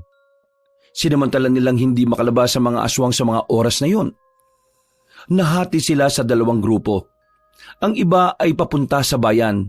Ang iba naman ay maghahanap ng bagong magiging kampo. Matagumpay namang nakabalik si Willie sa kanila. Ang sabi nito, hindi naniniwala ang mga nakatataas sa ibinigay nilang salaysay tungkol sa mga nangyari. Ginawa rin katatawanan ang mga kwento ni Aling Edna. Tanging si Major Magdayaw lamang ang kahit papaano ay nakinig kay Willie. Dismayado ang mag-asawa. Inaasahan na talaga nilang mangyayari ang bagay na yon. Pero hindi pa rin nila maiwasang hindi magalit. Ay nako, kahit na kailan, wala na talaga tayong aasahan sa mga yon. Parang inilagay lang yata nila tayo sa ganitong misyon para mamatay eh. Wala silang matinong info sa area, pero sinalpak tayo rito. Tapos ngayon, hindi pa nakikinig. Wala na tayong magagawa, Sarento. Masususpindi lang tayo kapag pinilit natin eh. Gawin na lang natin lahat ng makakaya natin. Pasensya na sa mga nasabi ko kanina. Nadala lang ako ng emosyon ko eh. At saka, sorry. Alam kong masyado ako naging matigas ang ulo. Nilamon ako ng curiosity ko. Nangyari na. Hindi na natin may babalik pa. Ang mahalaga, walang namatay. Sana sa susunod lang, ayoko nang may sariling desisyon ka palagi. Kung hindi tayo magkatrabaho, dapat na mahalaga rin ang opinyon ko kasi magkasawa tayo. Napatigil sila sa paglalakad. Napagtanto ni Samuel na hindi niya pala yun dapat sinabi dahil kasama nilang naglalakad ang mga kabaro nila. Napakamot na lamang siya sa ulo at natawa. Total, nadulas na rin naman ang dila ko. Eto, sasabihin ko na sa inyo. Asawa ko si Sarhento Magdayaw. Anak siya ni Major Magdayaw. Agad na sumaludo ang mga kasamahan nilang bago, habang ang mga luma naman ay natatawa na lang sa mga yon. Tingnan mo tong mga tangang to. Bakit sa kanya lang kayo nasaludo? Manugang din ako ni Major Magdayaw ah. Hindi, napatawa ko lang kayo. Ayaw kasi ng mga ganyang mukha nyo eh. Para kayong mga duwag. Pero ngayong alam nyo ng asawa ko si Sargento Magdayaw, hindi ibig sabihin may special treatment dito. Professional lang tayong lahat. Dito sa tungkulin, hindi kami mag-asawa. Magkabaro kami. Kaya huwag kayong umasa na makakakita kayo ng naghahalikan na mag-asawa rito, ha? Sige na, tara na. Bilisan na ang paglalakad. Halos isang oras din silang naglakbay. Meron silang narating na abandonadong tambakan ng mga gulong. Nasa gilid lang ito ng kalsada. Magandang pwesto yon dahil mas madali silang makakakuha ng signal. Pagtulungan na lang nating isalansan yung mga gulong na nasa loob. Magkakasya naman tayo ron. Maghahanap lang ako ng signal para makakuha ng update kina Willie. O sige, bumalik ka kaagad ha. Ibaba niyo mga baril niyo! Biglang nagbukas sa mga ilaw sa paligid. Nakita nila ang mga rebelde na nakapalibot sa kanila. Ang lugar na napuntahan nila ay tambayan pala ng mga taong gusto nilang mapuksa. Oo, tama nga ang iniisip niyo. Kami ang mga rebelde hinahanap ninyo. Pwedeng pag-usapan natin ang mga bagay-bagay, kaibigan? Anong kaibigan? Ha! Nakakatawa ka naman. Wala kaming kaibigan na tuta ng gobyerno. Matapos yung lagasin ng iba naming kasama, kaibigan ang tawag mo sa akin. Inubos nyo rin naman yung unang batalyon na kasama namin eh. Ginawa lang namin kung ano ang nararapat. Alam mo kung ano nararapat? Huwag na kayo makialam kung ano man ang gusto namin ipaglaban. Hindi tama ang pinaglalaban nyo. Hindi pwedeng magkaroon kayo ng sarili nyong gobyerno dahil lalong magkakawatak-watak ang mga Pilipino. Matagal ng watak-watak ang bansang ito. Kaya sa ayaw at sa gusto ninyo, wala kayong magagawa kundi ang manood na lang sa mga plano namin. Ibabad niyo mga armas niyo! Dahil kung hindi, lahat kayo mamamatay! Kaysa mamatay, inutusan ni Samuel ang mga kasama niya na sumunod na lang sa gusto ng mga rebelde. Nang ibaba ni Samuel ang kanyang armas, lumapit sa kanya ang pinuno ng mga rebelde na si Edu. Bigla siya nitong sinuntok ng malakas. Hindi siya natumba pero agad na dumugo ang kanyang labi. Sobrang tagal yun ang nagiging hadlang sa mga pinaglalaban namin. Ang daming nasayang na pagkakataon ng dahil sa inyo. Hindi namin kasalanan kung bakit kayo kinokontra ng gobyerno. Kasalanan to ng maling pananaw ninyo sa buhay. Sinikmuraan pa ni Edu si Samuel. Halos mamilipit naman ito sa sobrang sakit. Mga bata, kunin niyo mga armas nila. Lahat ng pwede mapakinabangan, kunin niyo. Huwag niyo akong hawakan! Aalisin ko lahat ng meron ako! Anong wag hawakan? Sino ka para magdesisyon? Hinawakan ni Edu ng maigpit ang mukha ng babae. Pero nagulat na lamang ito nang biglang sipain ni Lily sa pagitan ng hita ang pinuno ng mga rebelde. Sa isang iglap lang, naagaw ni Lily ang baril nito at itinutok sa sentido ni Edu. Sige, pumalag kayo! Sabog ang bungo ng pinuno ninyo! Sige! Walang iya, lumabas na yung bangis ng asawa ko ah. Ano? Wala ba kayo naririnig? Puputukan ko na ito! Wag! Uy! Asira ulo! Sundin niyo sila, sabi niya! Napapailing ang mga rebelde ng dahan-dahan nilang binaba ang mga armas. Agad namang kinuha yun ng mga sundalo. Sa isang iglap lang, biglang nagbago ang ihip ng hangin. Tinulak ni Lily si Edu at saka tinutukan ng baril. Daba! Di mo kakasabi eh! Ano akala mo kay Sargento Magdayaw? Porke babae mahina? Magdayaw? Anak ba siya ni Major Magdayaw? Oo, kaya malaking pagkakamali mo na dumikit ka sa kanya. Mga tropa, padapay ng lahat ng mga yan. Isasama natin tong mga to. Naalarma sila Samuel. Sa mga pagkakataong yon, hindi nila inaasahan na hanggang sa lugar na yon ay magagawa silang masundan ng mga nilalang na tinakasan nila. Ano yun? Mga aswang yun. Ipapakain namin kayo ron. Sira ulo ka ba? Nagulat na lamang sila nang biglang magbaksakan ng mga sundalo. Ganon din ang mga rebelde. Nakita na lamang ni Willie na meron ng nakabaon na parang pako sa bandang balikat ng mga rebelde at sundalo. Agad itong gumapang papunta sa likuran ng mga gulong. Sarento, kailangan nating umatras! Hinawakan agad ni Samuel ang kanyang asawa at tinila rin palapit kay Willie. Nagtago na muna sila roon habang hindi pa nagpapakita ang mga aswang. Meron mga nakabaon na parang pako sa balikat nilang lahat. Tingin ko, mga pampatulog yun. Pipihagin nata nila mga kasama natin, pati na rin ang mga rebelding yon. Kailangan natin silang iligtas. Pagdungaw ni Samuel, nakababa na ang mga aswang. Bit-bit na ng mga yon ang mga kasamahan nila. Kaya naman wala silang sinayang na pagkakataon. Sinubukan nilang paulanan ng bala mga yon, pero mabibilis ang kilos ng mga aswang. Idagdag pa na namatay ang ilaw sa lugar na yon. Wala na silang nagawa. Tinangay na ng mga aswang ang mga kabaro nila kasama ang mga rebeldeng wala ring malay. Ang kailangan na lamang nilang gawin ng mga sandaling yon ay makatakas. Masyadong marami ang mga aswang kumpara sa mga limitado nilang bala. Bilis! Bilis! Sarento, dito! Nang makalayo na sila sa mga aswang, pumasok sila sa isang imbornal na hanggang paa lamang ang tubig.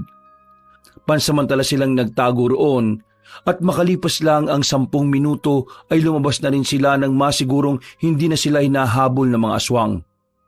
Dismayadong napaupo na lamang si Samuel sa malaking bato at bumuntong hininga at napailing. Tapos na sana ang misyon natin kung di lang dumating ang mga aswang eh. Pambihira. Napakamalas. Sa ngayon, kailangan na muna natin magtago. Hindi ko inakala na gano'n pala sila karami. Pero ano kayang gagawin nila sa mga bihag nila? Kakain ba nila mga kasama natin? Mukhang gano'n na nga ang mangyayari. Kaya kailangan natin makagawa ng paraan kung paano natin maililigtas sa mga kabaro natin. Kailangan natin bumalik sa yungib na pinasukan natin. Tingin ko, dun sila dinala. Pero kakayanin ba natin sila iligtas kung 3 lang tayo? Yan nga ang problema natin eh. Visit kasi mga nakakataas sa atin eh. Wala man lang nakikinig. Hindi naman kasi natin sila masisisi. Mahirap naman talagang paniwalaan ng mga aswang kung hindi nila makikita. Ang natitira na lang natin pag-asa ay si Major Magdayaw. Yun eh kung pakikinggan din siya ng iba. Napapailing na lamang si Samuel sa mga oras na ito. Sumasakit na ang kanyang ulo kapag iniisip niya ang mga bagay na yun. Napahawak na lamang siya sa sintido niya at bahagya itong hinilot. Inihanda nila ang kanilang baril hanggang marinig nila ang mga yabag ng paa. Marahan silang lumapit. Mga ilang sandali lang, lumabas ang isang lalaki na nakatali ang magkabilang kamay.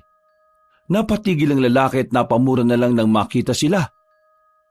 Minamalas ka nga naman talaga, oh. Malas ka talaga. Tumakas ka para mahuli namin ulit. Agad na dinakma ni Willie ang lalaki para palapitin sa kanila. Kahit napatayin niyo ako ngayon, wala naman kayo mapapala eh. Sino ba nagsabi na papatayin ka namin? Dadaling ka namin sa base namin sa bayan. At doon, pahihirapan ka nila hanggang sa kumanta ka tungkol sa iba pang mga mas mataas sa'yo. E paano kung ayos lang sa akin na mamatay ako? Wag lang ako magsalita. Wala namang problema eh. Eh di yung pamilya mo na lang ang kukunin namin. Hindi niyo naman magagawang idama yung mga inosente, di ba? Inosente? Mga rebelde rin ang pamilya nyo. Kala nyo ba wala kaming background sa mga pagkatao ninyo? Eh alam niyo ba kung nasa ng mga pamilya namin? Barrio de Dios. Alam naming lahat kung saan nakatira ang mga pamilya ninyo. Pero dahil mas madali lang kayong hanapin sa gubat, hindi na namin sila ginambala. Nagbago ang ekspresyon ng mukha ng lalaking si Edu. Bumakas dito ang takot at pangamba. Nalaman na tuloy ni Samuel kung anong kahinaan nito. Huwag niyo silang sasaktan. Hindi naman namin sila sasaktan eh. Yun eh kung makikisa ka sa amin. At kapag nagtangka kang tumakas, hindi mo na sila masisilayan pa. Dali na natin yan. Dadalhin ba muna natin yan sa bayan o isasama natin yan sa pagligtas sa mga kasama natin? Isasama natin yun sa pagsagip ng mga kasamahan natin para meron tayong human shield. Human shield? Ano pinagsasabi mo? Mukha ba akong taga-sangga? Buisit. Manahimik ka dyan. Wala kang karapatan na mag-inarte ha. Baka bugbugin kita rito. Tapang nitong babaeng to ah. Hinila na ni Willie ang lalaking rebelde. Nagsimula na rin sila maglakad pabalik sa dating kampo nila. Hindi nagtagal, nakarating na rin sila roon. Sira-sira na ang mga tolda. Maraming hiwa ang mga yon. Halatang pinagbuntungan nyo ng mga aswang. Ito lang pala kampo nyo. Pwe, ang pangit. Magdaldal ka na hanggat gusto mo. Mamaya, ikaw ang pauunahin namin sa yungib. Sarento, mukhang magandang ideya yan ha. Uy, anong yungib ba pinagsasabi nyo? Yung yugip na yon tirahan ng mga aswang. Yun na yung huling sandali mo kung tatanga-tanga ka. Wag! Mahal ko pa buhay ko, no? Subukan natin yung tapang mo mamaya. Naglakad pa sila pababa ng bundok. At dahil wala naman si Aling Edna sa bahay nito, ginamit na muna nila yon bilang pansamantala nilang kampo. Nagpahinga na muna sila roon sandali. Kalmado nilang pinag-usapan kung anong gagawin nila para makuha ang kanilang mga kasama. Humigop na muna sila ng kape. Tahimik lang silang nakikiramdam. Hihintayin lamang nila ang umaga para mas malawak ang lugar na kanilang gagalawan. Pero dakong madaling araw, nakaramdam na sila ng kakaiba sa kanilang paligid. Sarento, mukhang nakapalibot na sila sa atin. Alam yata nilang babalik tayo para iligtas sa mga kasama natin ha. Sige na, gisingin mo na si Lily. Marahan siyang sumilip sa bintana. Nakita niyang may mga nasa labas. Hindi mapakali ang mga yon. Galaw ng galaw. Lakad ng lakad at lipat ng lipat ng pwesto. Huminga ng malalim si Samuel. Batid niyang mapapalaban sila sa mga sandaling yon. Kaya naman inihanda na rin niya ang kanyang sarili. Willie, dito ka sa bintanang to. Ako sa pintuan. Bubuksan mo ba yung pinto? Hindi ba delikado na baka makalapit sila kagad? Mas maganda ngayong lalapit sila para mas madali ko matamaan. Uy, ano pinag-uusapan nyo? Aswang ba yan? Manahimik ka dyan. Kapag inipis ang utak ko, tutulak kita sa labas. Game na! Uy, bigyan niyo ako ng baril at tanggalin niyo tong tali ko. Basic lang sa akin ang mga impaknong yan. Walang magtitiwala sa'yo rito kaya manahimik ka na lang. Bahala kayo sa buhay niyo. Mamatay kayo dyan. Kapag kami namatay, sunod ka na, baliw! Mas lalong naging manaha sa mga aswang sa mga sumunod na sandali. Sinisira na ng mga ito ang bubungan. Kaya napilitan na rin sila Samuel na pagbabarilin yon. Wala na silang pakialam kung mabutas na ang yero at mawasak. Sarento, dito ka! Ako dyan! Sige, Lily, sumama ka sa akin. Walang tigil ang putukan ng mga sandaling yon. Lahat na ng bala nila ay ginamit na nila. Pero wala pa sa 5 aswang ang napabagsak nila. Masyado kasing mabibilis sa mga yon. Nagpahirap pa sa kanila ay ang dilim din ng paligid. Willie, sige na! Anong sige na? Isama mo na si Lily. Umalis na kayo. Paubos na ang bala ko. Sira ulo ka ba? Eh di namatay ka dito kasama ng lalaking yan. Kesa naman pati ikaw mamatay. Mas pangit yun. Sige na. Hindi ka namin dito iiwan. Corporal, Sarento, this is my last order. Leave now. Wow, English yun ha. Sige na, umalis na kayo. Lilibangin ko sila rito habang tumatakas kayo. Ibigay nyo sa akin ang natitiran yung bala para makatagal ako rito. Para mas makalayo pa kayong dalawa. Ngumiti na lamang ng pilit si Samuel. Sa mga sandaling yon, naisip niya na yun na ang huling sandali na makakasama niya ang kanyang asawa. Nangihinayang siya dahil sa mga huling sandali hindi niya pa nakita ang mukha nito dahil madilim. Sarento magdayaw. Tayo na. Kailangan na natin umalis. Uy, paano naman ako? Iiwan niyo lang ako dito. Uy! Palabas na sana sa likod bahay ang dalawa nang biglang may humarang na rin sa kanila roon.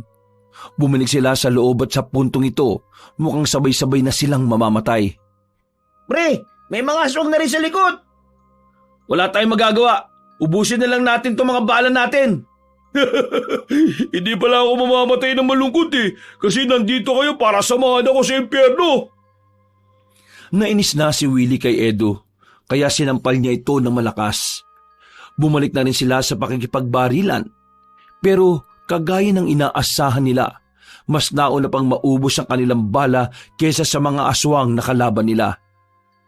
Maya-maya pa, tumigil din ang mga aswang sa pag-angil.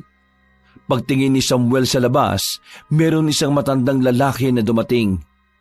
Uugod-ugod na ito, pero nakita nila kung papaanong magyukuan ng mga aswang dito. Nakuha na agad ni Samuel ang ibig sabihin nun. Ang matandang yon ang tinuturing na pinuno ng mga aswang. Tumayo ang matanda sa gitna ng bakuran at tumarap sa kanila. Tindig pa lang ng matandang aswang, ramdam na kagad nila ang kakaibang kilabot. Parang napakabigat ng presensya ng matanda. Teka, si ano yan Si Mang Palermo. Tama. Kilala mo yung matandang yan? Oo. May-ari yan ng kainan sa baryo namin dati. Bigla na lang siyang nawala. Parang hindi nga siya tumanda Ganyan pa rin. Kayo pala ang tuta ng gobyerno. Kayo pala ang kumakalaban sa aming mga aswang. Wala kaming ginagawa masama sa inyo. Kung ano man ang naging kilos namin, ginawa lang namin yon para protektahan ang mga sarili namin. Kaya sana, pakawalan nyo na ang mga kasama namin. Pasensya na, lalaking sundalo. Pero hindi kami tumatanggap ng paliwanag mula sa mga tao. Narito ako para kunin din kayo. Kayo na lamang ang kulang para masimulan na namin ang salo-salo. Biglang dumukot ng kutsilyo si Samuel. Tumawa pa ito ng bahagya. Pinakikita niya talagang hindi sila patitinag kahit na alam naman nilang nasa alanganing sitwasyon sila. Di subukan ninyo. May magagawa kaya ang kutsilyo mong yan sa dami ng mahabang pangil na mga bata ko? Biglang ipinukol ni Samuel ang kutsilyo sa matandang si Palermo. Pero laking gulat ni Samuel na makita niyang nakailag lamang ang matanda. Tumawa lang yon ng mahina sa kanila. Ha! Mga bata! Ulihin niyo na ang apat na yan! Bakit kasama ako, huy?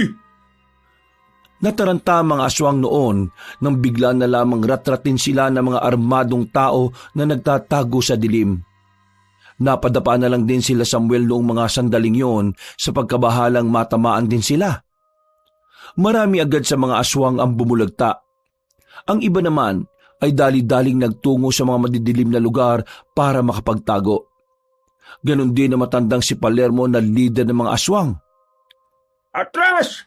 Atras na mula! Atras! Bumuka ang mga pakpak ng mga aswang na yon at sabay-sabay na lumipad paalis. Naglabasan din ang mga sundalo sa gilid-gilid at tumabol pa ang mga nagpapaputok sa mga yon. Tila nabuhayan sila ng loob nang makita nila roon ang ama ni Lily na si Major Magdayaw. Agad naman itong lumapit sa kanila. Habang ang ibang sundalo naman ay nilibot ang area para tingnan kung may mga naiwan pang mga aswang. Pa, mabuti na lang at dumating kayo. Wala na kami magawa kanina Kung di kayo dumating, baka wala na rin kami. Stand straight! Hindi tayo magkadugo sa trabahong ito. Sir, yes sir. Dumating ako rito dahil nag-alala ako sa mga tao ko. Walang may balak tumulong sa inyo, kaya pinilit ko makarating dito. Hindi ko inaasahan na totoo pala ang mga lintik na aswang na yan. Sir, sinasabi niyo po bang hindi to alam nila General? Hindi. Hindi ko sinabi sa kanila ang pagpunta namin dito.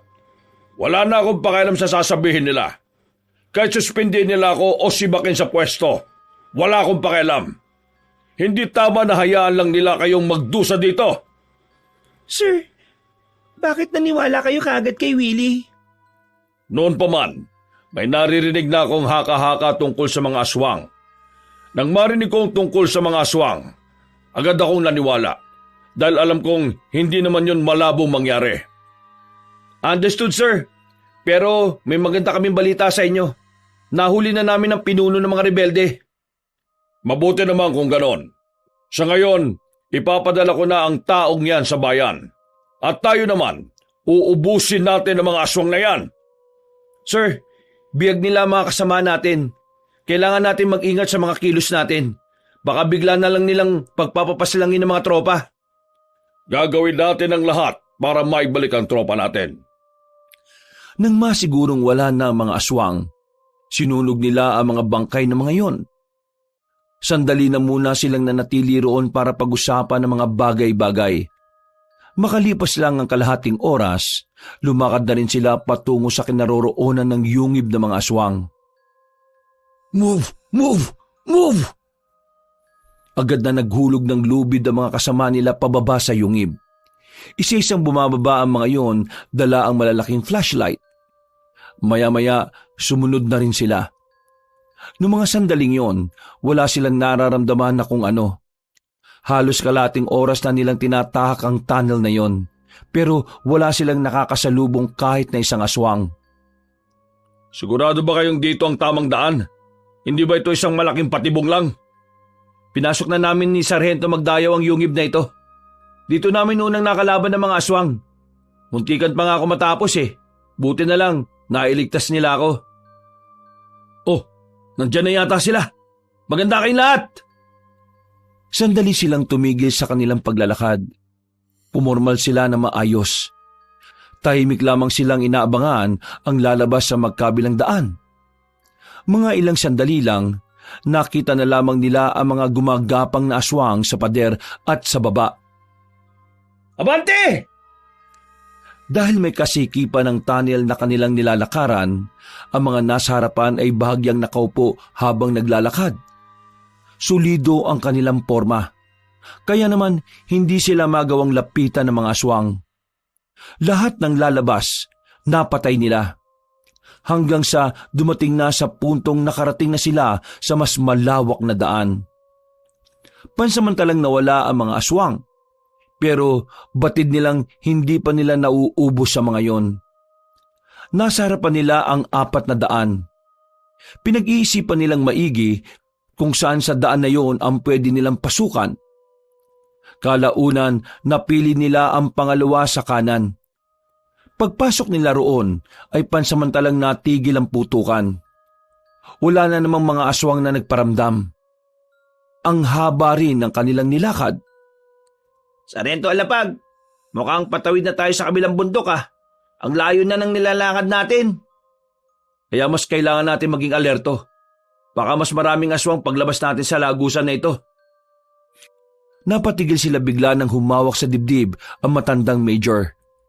Agad namang nag-alala si Lily kaya lumapit ito sa ama. Pa, inaatake ka na naman ba ng sakit mo? Bakit ka pa kasi sumama eh? Umayos ka, Sargento Magdayaw. Anong papa ang pinagsasabi mo? Ito naman, naninikip na nga ang dibdib mo, formality pa rin ang iniisip mo. Wala ka bang dalang gamot? Sargento! Pa, hayaan nyo na si Lily. Dapat maging masaya kayo ngayon kasi nagagawa ni Lily ng maayos ang tungkulin niya. Pagbigyan mo na lang na tawagin kang tatay ngayon. Namiss ka lang yan. Isa ka ba? Aray! Yak kasi, sumisigaw-sigaw pa eh. Inalalayan nila si Major Magdayaw para makaupo sa gilid. Dahil dito, nagdesisyon si Samuel na magpahinga na muna sila. Pinaupo nila si Major Magdayaw sa gilid at inasikaso naman ito agad ni Lily dahil nakapagdala naman ng gamot na matanda. Sargento, nakakapanibago no? Ang sweet ni Lily sa papa niya. Malambot lang naman kasi ang puso niya si Lily. Hindi niya kayang tiisin si Major. Sila na lang naman kasi ang nandito sa Pilipinas eh. Yung ibang mga anak ni Major nasa ibang bansa na. Isa pa, unika ihay ang si Lily. Nakakatuwa lang pero nakabahan ako sa kinalalagyan natin ngayon. Hintayin lang natin maging okay si Major. Maglalakad ulit tayo. Bumuntong hininga na lamang si Samuel. Umupo na lang din siya at nagunat ng mga braso. Makalipas lang ang ilang minuto, bumalik na sila sa kanilang paglalakad. Hindi nagtagal, nakarinig na rin sila ng agos ng tubig. Nang makalabas na sila roon, bumungad sa kanila ang ilog. Merong tulay patungo sa kabila. Sa puntong ito, pakiramdam ni Samuel na sa kabilang parte noon ay matatagpuan na nila ang mga kasama nila. Sandali lang. Hindi tayo pwedeng basa-basa na lang tumawid dyan. Masama ang kutob ko. Sinuyod nila ng tingin ang buong paligid. Nakinig sila ng maigi. Meron silang narinig na parabang mga nagbubulong-bulungan. Kaya naman nanatili lang sila sa kanilang kinalalagyan. Hinanda nila ang kanilang mga baril. Ayaw nila magsilabas dyan, ha? Dumukot ng bomba matandang major. Hinagis nila ang bomba sa kabilang parte. Nang sumabog yon, ay naglabasan ng mga aswang. Nang dahil sa ginawa ng matandang sundalo, ay nagsimula na rin ang labanan.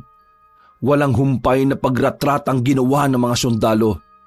Samantala, tila naging bentahe naman sa mga aswang ang malalaking bato at nagtataas ang puno na naroon. Nakakagawang makapagtago mga yon, pero hindi pa rin nagpatinag ang puwersa nila Samuel. Umabante sila kahit na medyo may kalakasan ng agos ng tubig. Ilang sandali pa, nagawa na rin nilang patamaan ng ibang aswang. Nangingisay pa ang mga yon kapag natatamaan. Habang ng ibang aswang naman, tila nag-aabang lang ng tamang pagkakataon.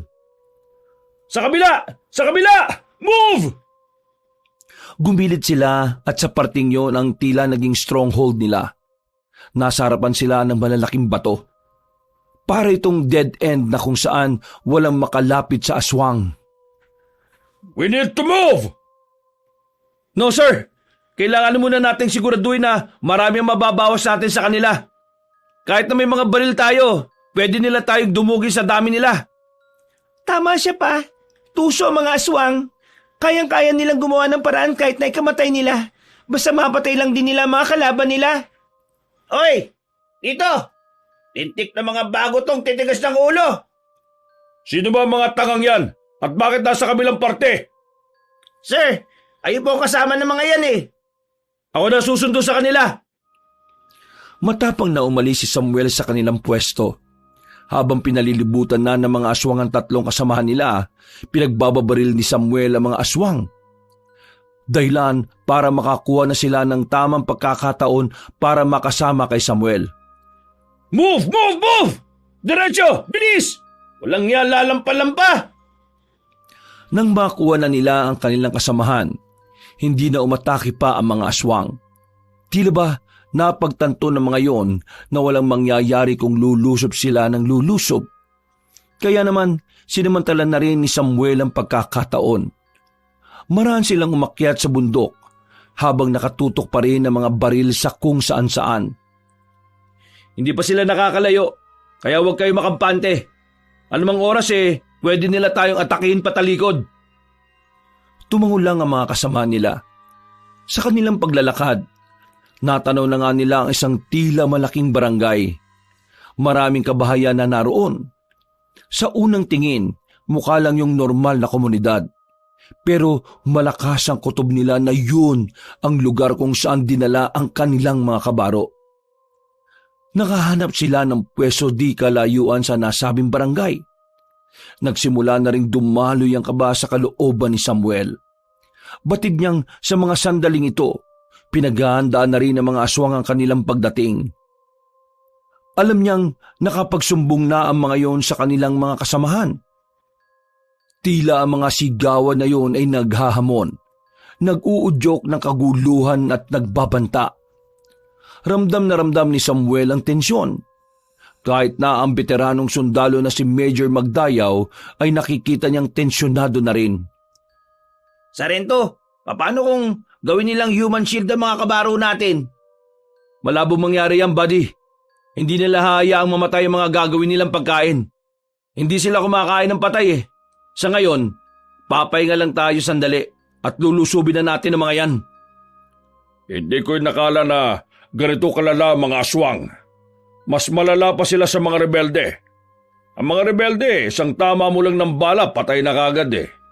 Ito mga salot ng nilalang na ito, kailangan pantamaan sa ulo para mapatay kagad. Hindi to normal. Sa totoo lang, iniisip ko nga rin na paano kung hindi rebelde ang lumaga sa pangalawang batalyon na pinadala noong nakaraang taon? Paano kung mga aswang? Kahit na aswang ang pumaslang sa kanila, sir, wala na rin namang mangyayari. Hindi rin naman tayo pakikinggan ng mga general. Napabuntong hininga na lang ang matandang sundalo. Mga ilang sandali lamang ay inihanda na rin nila ang kanilang mga sarili. Marahan silang naglakad palapit sa nakikita nilang lugar. Pila-pila silang dumaan sa may gilid. At nang makarating na nga sila sa bungad, nakita sila ng mga naroroon. Agad na nagbago ng anyo ang mga aswang. Pero bago pa makagawa ng pag-atake ang mga yon, ay niratratnan nila ng bala. Willie, ikaw na munang umalalay kay Major. Copy, sir! Anong umalalay? Anong tingin mo sa akin, baldado? Where's your manner? Pasensya na, Tay. Lily, samahan mo ako. Mas epektibo tayong dalawa. Nanguna na ang mag-asawa sa pagpapaputok. Umabante na sila papasok sa loob at lahat ng bahay na naroon ay pinagbababaril na nila. Lahat din kasi ng dumudungaw, mga halimaw na ang mukha. Nang nasa kalagitnaan na sila ng lugar na yon, ay saka sila nagpalit ng magazine. Hindi nila tinigilan ng mga aswang habang sige naman sila ng pagpapaputok. Wala pang 10 minuto, marami-rami na rin silang napaslang ng mga aswang. Pero ang ipinagtataka lamang ni Samuel, hindi pa rin nila nakikita ang pinuno ng mga aswang na si Mang Palermo. Samuel, wala rito mga kasama natin. Sigurado ako narito lang yon. Kailangan lang natin libutin ang lugar na ito. Biglang hinila ni Samuel ang kanyang asawa nang makitang nagpaulan naman ng palaso ang mga aswang. Hindi nila inaasahan ang sandaling yon kaya marami agad ang natamaan sa mga sundalo. Nakapagtago din naman agad si Willie at si Major Magdayaw. Buisit, hindi natin to naisip ah. Sarento, kakabila kami. Hindi tayo makakadaan dito sa gitna. Kita-kita na lang tayo sa kabila, ha? Sige, mag-iingat kayo. Pansamantala silang nakatago lang dahil sa nagliliparang palaso papunta sa kanila. Wala namang namatay sa kanila, pero ilan sa kanila ay mga nasugatan na rin. Kaya naman medyo natigilan sila sa pagpapaputok. Lalong-lalo na ang mga baguhan na naghihintay din kay Samuel kung ano ang gagawin. Makalipas lang ang ilang sandali, natigil na din ang pagpapaulan ng palaso ng mga aswang. Hindi na nagsayang na pagkakataon si Samuel. Siya na ang unang lumabas para magpaputok. Bari lang sa atin! Panala nga sa kanila! Lusob! Muli, naibalik ni Samuel ang moral ng kanyang mga kasama. Pila-pila na naman silang naglalakad habang pinapaputokan ng mga aswang. Hindi nga nagtagal, nalagas na rin nila ang mga nasa baryo. Pero hanggang sa mga sandaling yon, wala pa rin silang kalamalam kung nasaan si Mang Palermo. Clear the area! Baka may buhay pang aswang dyan! Kumilos agad ang mga kasama nila. Habang silang mag-asawa naman, diniretso ang dulo ng barangay. Wala na mga aswang doon. At nang pasukin naman nila ang mga bahay na naroon, wala silang nadatnan. Dito nila dinadala mga kasama natin. Pero mukhang di pa tayo nakakarating. Nakaalis na sila kanina pa. Mukhang hinarang lang tayo ng mga aswang sa ilog para makatakos yung mga kasamahan nila dito. Dinampot ni Samuel ang sombrero ng isang sundalo. Hindi siya maaaring magkamali. Sombrero yun ng isa sa mga kasamahan nila. Ano yun? Bakal yun na parang tumama sa matigas na bagay ah. Hindi. Parang tunog ng bakal na ipinangtakip. Anong ibig mo sabihin? Halika, sumama ka sa akin. Naglakad-lakad sila sa parting yon. Sumuot sila sa halamanan at meron silang nakita roon na maliit na daan. Tinutukan nila ng ilaw. Dito na nila nakita ang isang lagusan na may takip na bilog na bakal. Nagmamadali silang binalikan ng kanilang mga kasama. Malakas kasi ang kutob nila na naroon na ang mga kasama nila sa lagusan na yon. Pumasok nga sila roon. Masikip lang ang lagusan at eksakto lamang sa isang tao. Hindi na nila matandaan kung ilang minuto silang naglalakad doon.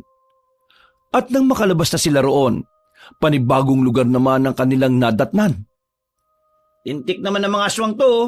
Bakit parang ang dami naman yata nilang kuta? Tingin ko, dito na tayo talaga mahihirapan. Kaya ihandaan nyo na ang mga sarili ninyo. Kahit ano mangyari, pilitin nyo mabuhay. Wala na silang sinayang na pagkakataon. Lumapit agad sila sa bukana ng lugar. Pero medyo natigilan sila nang makitang mga kulay itim ang balat ng mga aswang na naroon. Puti rin ang mahahabang buhok. Pakiramdam ni Samuel, ibang uri ng mga aswang yon. Kaya naman wala na rin silang sinayang na pagkakataon. Agad nilang pinaulanan ng bala ang mga yon. Ang kaso nga lang, mabilis na namang nakailag ang mga aswang. Hoy, mga sundalo! Nagkabali kayo ng pinuntahang lugar. Narito na kayo sa tunay na kampo ng mga aswang. Umalis ang pinuno ng mga aswang. Hahabulin sana ni Samuel ang matandang yon pero humarang na rin ang mga aswang na itim. Pinagbababaril nila yon pero dali-dali namang gumapang ang mga nilalang patungo sa silong at likod ng mga bahay. Tumagal lang ng halos 5 minuto, ilan na agad sa mga kasama nila ang nasugatan. Kakaunti na lamang ang nananatiling nakatindig. Willie, itabi nyo muna sa isang lugar ang mga kasama nating sugatan. Hinila ni Willie ang mga kabaro nila patungo sa gilid ng bahay. Habang silang mag-asawa naman, nasa gitna ng daan habang nagpapaputok. Inaasintan nila ng maigi ang mga aswang na patalon-talon patungo sa kabilang kabahayan. Ang hirap nilang patamaan sa ulo. Nakakainis. Huwag kang mag-alala. Mag-iisip ako ng paraan. Kinuha ni Samuel ang granada. Ngumiti ang binata ng nakakaloko. Tingnan na lang natin kung hindi pa kayo magkandamatay. Talsikan ng ibang mga aswang. Nang makita nilang tila epektibo ang ganong taktika, lahat na silang mga sundalo ay nagagis ng mga granada. Nataranta ang mga aswang. Hindi na nila alam ang kanilang gagawin dahil sa sunod-sunod na pagsabog ng mga bomba. Hanggang sa dumating na nga ang puntong napilitan na lamang umatras sa mga yon. Muli silang umabante. Hinahanap nila ang mga direksyon kung saan tumakbo ang matandang si Palermo. Laking pasasalamat nila nang madaanan ng malaking kulungan kung saan naroon ang mga kasama nila. Wala silang sinayang na pagkakataon. Agad nilang winasak ang mga kandado at agad na pinalaya ang mga yon. Nang tanungin nila mga kasama nila kung nasa na ang mga kasama nilang rebelde, nauna na raw na kinain ng mga aswang. Nagulat na lamang silang lahat nang may mabilis na aswang ang dumagit kay Lily. Hindi nila agad nabaril ang nilalang na yon dahil maaaring tamaan ng babae. Sinubukan din ni Lily na barilin si Mang Palermo. Ang kaso nga lang ay naagaw sa kanya ang baril habang nasa ere sila. Kaya ang ginawa na lamang ni Lily, kinagat niya ang kamay na matanda. Dahilan para malaglag siya sa halamanan. Samantala, agad din namang sumunod si Samuel doon. Hindi na niya pinasunod ang mga kasama niya dahil may mangilan-ngilan pang aswang sa lugar. Sa bilis ng takbo ni Samuel, naabutan niya si Lily. May mga gasgas lang ito sa braso. Pero himalang hindi ito bumagsak sa matigas na bagay. Mabuti naman at ligtas ka. Ha? Hindi na naituloy ng lalaki ang kanyang sasabihin nang biglang lumabas si Mang Palermo sa gilid. Kinalmot siya nito sa balikat. Pero tiniis niya yon. Pinagbababaril niya ang matandang aswang hanggang sa hindi na niya namalaya na naubusan na pala siya ng bala. Wala na rin siyang pamalit sa magasin. Dinukot na lamang na mag-asawang daladala nilang kutsilyo. Napalingon sila sa taas ng puno nang makitang naroon na si Mang Palermo. Ngayon, batas na ang laban. Wala na kayong armas. Ha! Tingnan natin kung kakayanin niyo pa akong dalawa. Aswang ka lang, tao kami. Mas marami kaming alam sa'yo. Kaya sigurado kung hindi ka uubra sa aming dalawa. Di subukan na natin yan. Humaba bigla ang kuko na matandang si Palermo. Lumundag ito palapit sa kanila at tinangka silang kalmutin. Itinulak ni Samuel ang babaeng si Lily nang muntikan na itong tamaan. Maya-maya pa, si Samuel naman ang umatake. Inundayan niya ng saksakang aswang. Pero mabilis lang na nakakailag ang matandang yon. Nahawakan ni Mang Palermo ang kanyang kamay at tinigpitan ng pagkakahawak. Hindi makawala si Samuel kaya nakalmot na naman siya nito sa braso. Samuel! Yuko! Pinukol ni Lily ang kutsilyong hawak-hawak niya. Agad namang tinamaan ng matandang aswang sa bandang leeg. Dahil dito ay napaatras ito. Umurong ang mahaba nitong kuko. Sinamantala ni Samuel ang pagkakataon. Sinapak niya ng malakas sa matanda sa muka. Dumugo agad ang bibig nito. Tumakbo naman si Lily palapit at saka sinipa rin si Mang Palermo sa muka. Pinagsasasapak ni Samuel ang matanda hanggang sa tuluyan ng magilamos ng dugo ang aswang. Pero nagawa pa rin sila nitong itulak ng malakas. Ang kakapal ng mukha ninyong idampi ang mga kamonyo sa mukha ko. Magbabayad kayong dalawa sa akin! Muling lumakas ang katawan ng matanda. Parang hindi na ito nahihilo nang tumakbo ito ng mabilis palapit kay Samuel. Ang lalaki naman ang nakatanggap ng malakas na suntok. Tinamaan yon sa mukha na naging dahilan para mahilo-hilo siya. Tutulong pa sana si Lily pero sinipa lang ito ni Mang Palermo. Gigil na gigil ang matandang aswang sa lalaki. Pinagsasasapak nito si Samuel habang nakahiga. Buti na lang ay nagagawa pang isalag ni Samuel ang sugatan niyang magkabilang braso. Aray! Buwisit! Ba't mo ko inampas? Nakalis na rin si Samuel sa sitwasyon na iyon nang makaramdam na naman ng hilo ang matandang aswang. Agad itong tumayo habang inaalalayan ni Lily. Hindi na nagsayang ng pagkakataon ng dalaga. Nilapitan niya ang kalabang aswang. Ginamit ng babae ang lahat ng kaalaman sa martial arts. Inula ng sipa, suntok at siko ang matandang aswang. Lamog na rin ang mukha nito dahil sa dami ng sapak na natanggap. Pero pinilit pa rin itong makaakyat sa puno. Hingal na hingal si Mang Palermo. Hindi nito maitago ang gigil para sa mag-asawang sundalo. Hindi kasi nito inakala na magagawa siyang bugbugin ng pangkaraniwang tao lang. Bumaba ka dyan! Tapusin na natin to! Umalis na kayo! Tapos na ang laban na ito! Hindi na ako papalag! Kailangan mo pa rin mamatay, matandang aswang. Marami kayong napiperwisyo mga sundalo na ang nais lang naman namin, protekta ng bayan na to laban sa mga masasamang tao at sa masasamang elemento na kagaya ninyo. Ha! Nakakatawa ka! Hindi mo ba alam na kung demonyo na kaming may tuturing, meron pang mas demonyo sa amin? Hindi mo ba alam na ang mga taong nag-uutos sa inyong iligtas ang bayan sila pa ang unang sumisira sa bayan na to? Kaya ngayon, sabihin mo sa akin, anong pagkakaiba namin mga aswang sa mga amo ninyong mas demonyo pa kaysa sa demonyo? Oo, sira ang sistema ng bansang ito. Pero hindi ibig sabihin nun na kaming matitino ay papayag na lang na masirain niyo pa ang kapayapaan. Kahit na kailan, walang kapayapaan sa mundong ito. Habang may liwanag ay may dilim na kakambal. Habang may nagnanais sa kapayapaan ay may kaguluhan. Habang may mabubuti, meron ding mga masasama. Kaya tanggapin nyo na lang. Pareho dapat mabuhay sa mundong ito ang masasama at mabubuti. Dahil kaming masasama ang kakambal ng kapalaran ninyo. Nakita na lamang nilang unti-unti nang nagpalit ng anyo ang matandang aswang.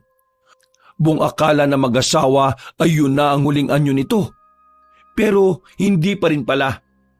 Unti-unting lumalaki ang katawan ni Mang Palermo. Humaba na naman ang mga kuko nito at nagkaroon din ng mahabang buntot na merong talim sa dulo. Hindi niyo makakamit ang kapayapaan kahit na kailan. hanggat nagpapagamit kayo sa mga demonyo. Mananatili kayong tuta na kasamaan!